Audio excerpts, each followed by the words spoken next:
Welcome to the Feeling Loudly podcast, a show about human emotion and the way we navigate this life of trials and triggers and treasures with the help of astrology and tarot. I'm your host, Jana. I'm an astrologer, a tarot reader, and an Akashic Records reader, and I'm here to help you do this messy life with as much grace, ease, and pleasure as possible.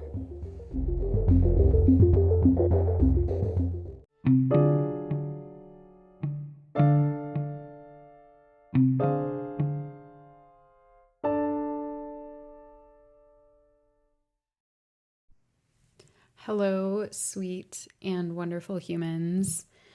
I am back for day 4, card 3 of the Major Arcana. Today is the Empress, and this is a delicious card. Empress is connected to Venus. Venus is connected to pleasure, and when I pull the Empress, I often feel embodied and sensual and delectable.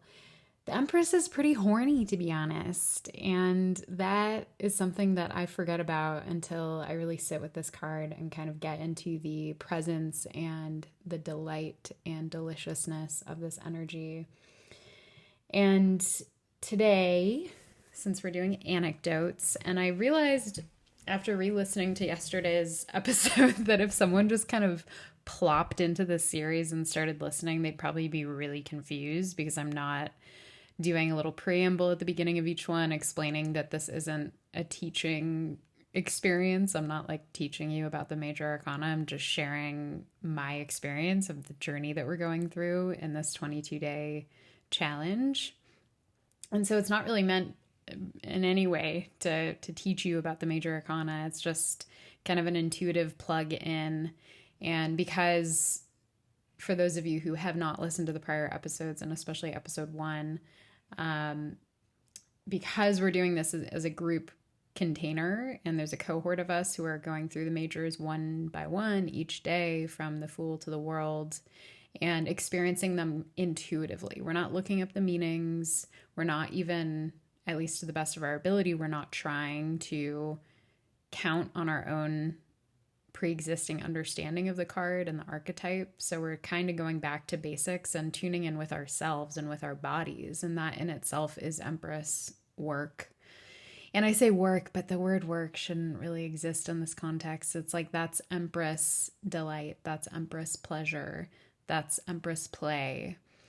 And the Empress is powerful. There's so much power and groundedness and self-possession, and it's kind of like bad bitch energy. Like when I pull the Empress, I'm like, okay, we're gonna have a day.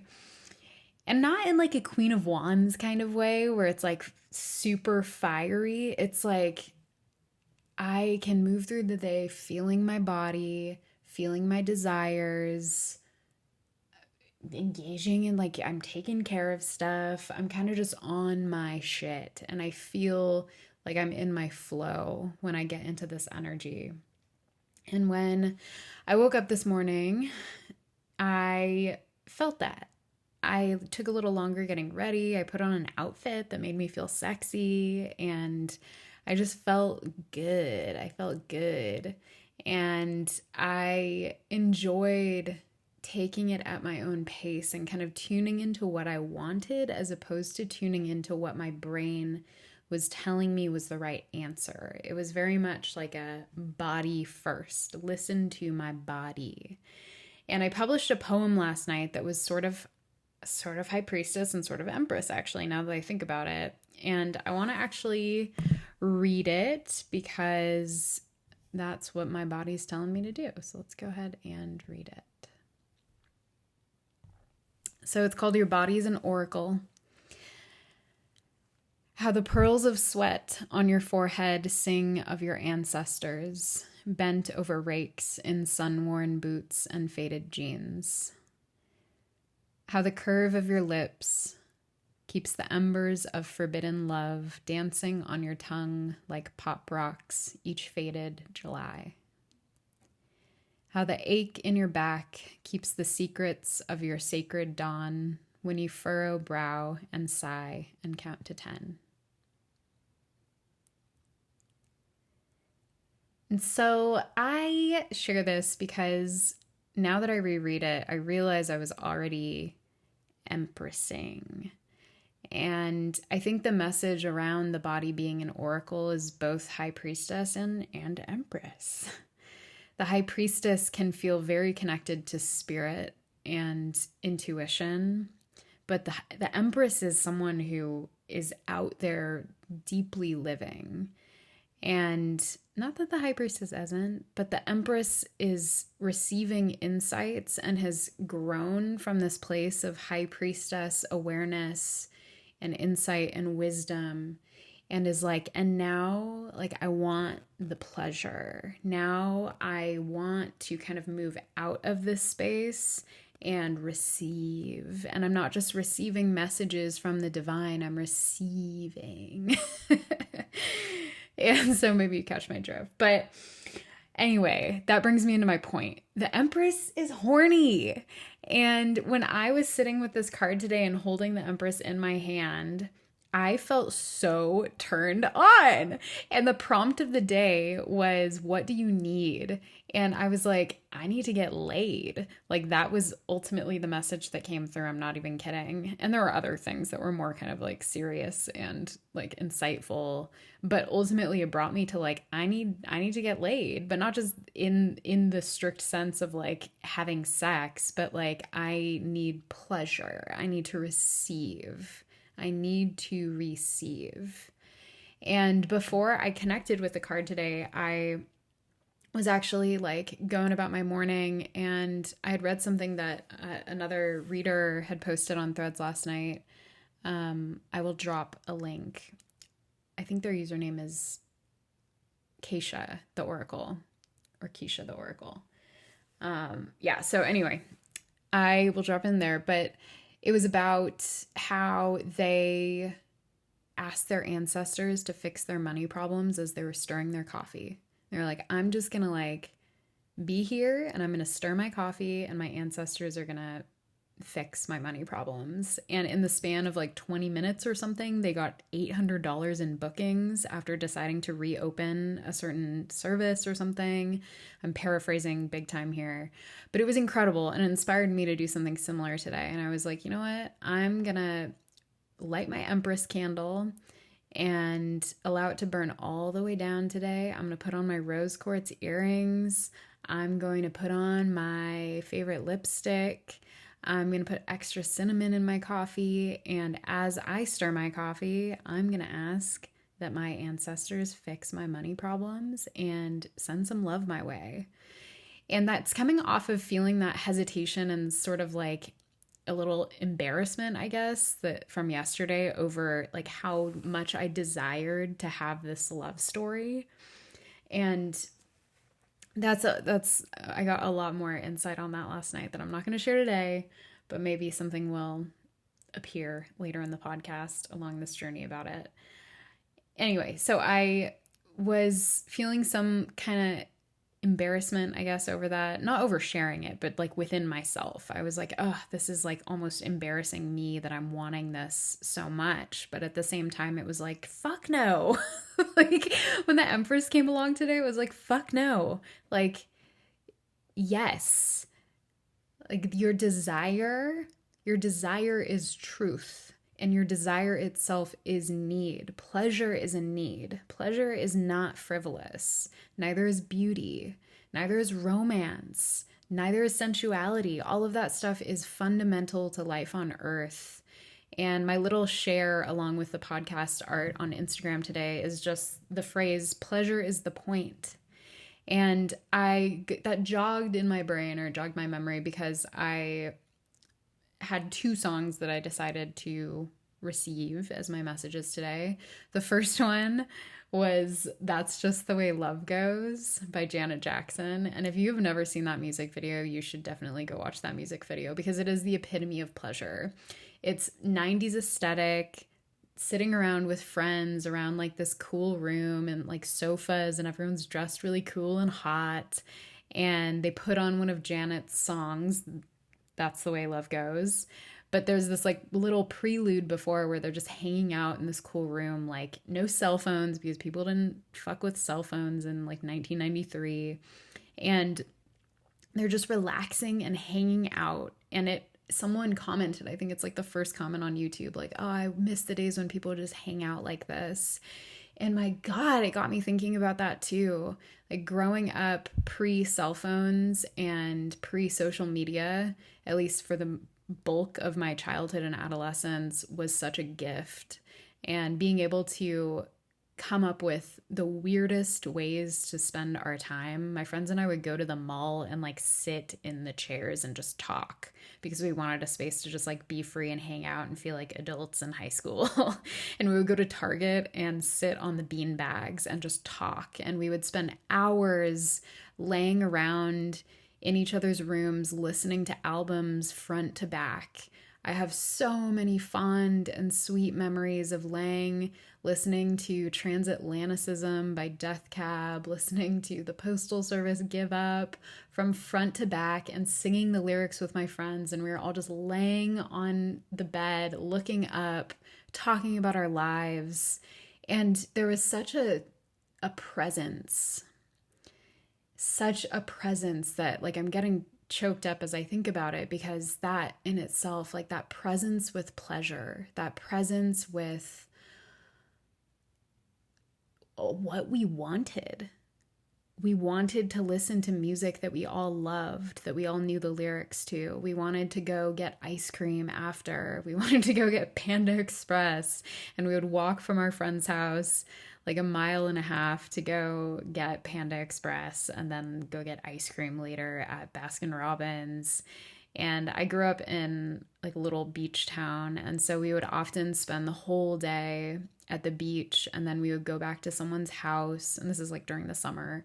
We would go back to someone's house and watch a movie or just talk and hang out. And the vibe from that Janet Jackson video brought me back there in such a big way. The way that like they're all laughing with each other and joking, and Janet is big time in this Empress energy. Like she's looking fucking hot, and she's just like owning her gifts and her talents, and there's no shame, and it's just silly and present. And then it switches into the song, and they're all dancing with each other, and they're like switching off, making out with different people and like grinding on different people. And it's just like there's no shame. And that really brought me into this Empress magic of pleasure without shame.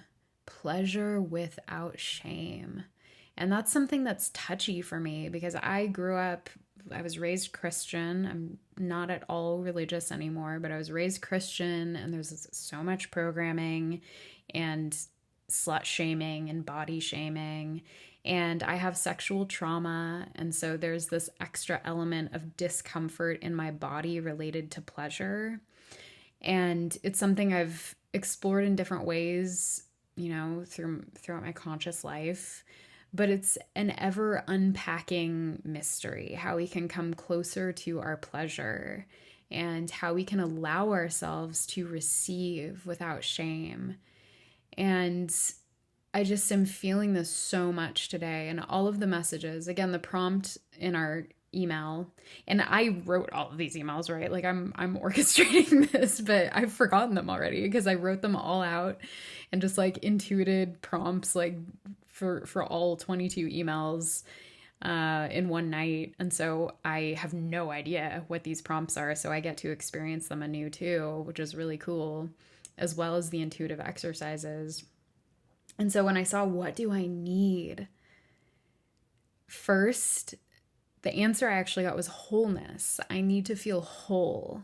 And part of that is allowing my body to speak to me and tell me what it wants, and to not shame it for what it tells me, to appreciate its honesty and the signals that it sends me. And that's a journey. I almost said that's work again. It's like my little millennial cap stack showing through, and it's probably my Taurus too. But like as a Taurus person, speaking of, and this card again, the Empress is connected to Venus. pleasure is so important in my life. And it shouldn't be a privilege, but it is a privilege in a lot of ways for people to experience pleasure. But it's also something that we can create for ourselves in different ways, even if it's not accessible in textbook ways or in glittery, expensive ways. Pleasure is not expensive. Pleasure does not have to be expensive. Pleasure can be the experience of our own bodies. It can be a flower. It can be walking outside and looking up at the sky. It can be the scent of the air, the smell of a rose, your pet's fur, your companion animal's fur, your lover's hair, your lover's lips, like you as your lover, coming back to the wholeness idea. And that really struck me, because the yearning that I was feeling yesterday, and that I'm still feeling today, frankly, in a big way, that yearning is like a cue into what I need and what I want. And that yearning for another, I mean, some people will say, like, we don't need anyone but ourselves, but that's such bullshit. Like, we all need each other. And there's an element of wholeness that comes with acknowledging that, because it acknowledges the parts of ourselves that need other people and that need pleasure, that need connection, that need sex, that need touch, that need cuddles, that need nurturing from other people, and that need to receive from other people and to not do it all ourselves. And so there's this deep anti-capitalist bent to the Empress where she's ready to receive, or they are ready to receive. This isn't a gendered archetype, even though traditionally people associate it with women. But the Empress is ready to receive and to break the mold around expectations of doing it all yourself, being self-sufficient. The Empress is sometimes talked about as self-sufficient, but like the Empress receives and creates in dividends, and creates just as much, arguably. But that happens because of that reciprocity. That happens because of that fluid state of receiving downloads, receiving gifts, receiving pleasure, receiving support. And so my experience of the card today was very much centered on that. And again, I went and like took a longer walk than usual. I allowed myself to really feel into my desire for this unavailable person and to just honor it instead of repressing it. And by honoring, I mean like making space for it. I didn't do anything. But to make space for those desires is a huge act of self-honoring. And when we deny our desires, we often end up spilling them into places that are not okay for us or for other people. And it's in that repression that a lot of pain is born in this world. And I think in many ways, pleasure is an antidote to pain. And it's really essential for all of us to receive, and to receive without shame, especially. Okay, that's all I have today. I could probably say a lot more, but I'm tired. I'm going to take a nap. I'm honoring bod. It sounds pleasant. I will see you all tomorrow. Goodbye. Oh, by the way, before I go, if you're enjoying this, could you please rate my podcast? That would give me a lot of pleasure. It makes a really big difference, like rating it. You can leave little reviews. If you're on Apple Podcasts, you can leave a comment with a rating. I think on Spotify, it's just like a little star rating. You can leave a comment too on Spotify, actually, just not as a review, but you can submit comments like feedback. And so if you're on the episode page on Spotify, you can actually scroll down and share a comment, and that's kind of delightful too. And there are also links in the description for other ways if you want to connect on social, If you want to watch the Janet Jackson music video or listen to the Feist song Pleasure, that I totally forgot to say that, so good thing I stayed on. Feist, Pleasure, one of my favorite songs of all time, and the whole fucking album is incredible. And the line that jogged or inspired my Facebook post, not on Facebook, that inspired my Instagram post was that song, the song Pleasure by Feist. And there's a line where she goes, "It's what we're here for, pleasure." It's like the whole song, actually. Pleasure, it's what we're here for. And it's so good. And the album cover is just like these beautiful flowers, and it's delicious. So anyway, I will also link that below. I don't think I've ever even seen that music video, so I'll do that before I take a nap. And if you want to become a patron, that link is down below too.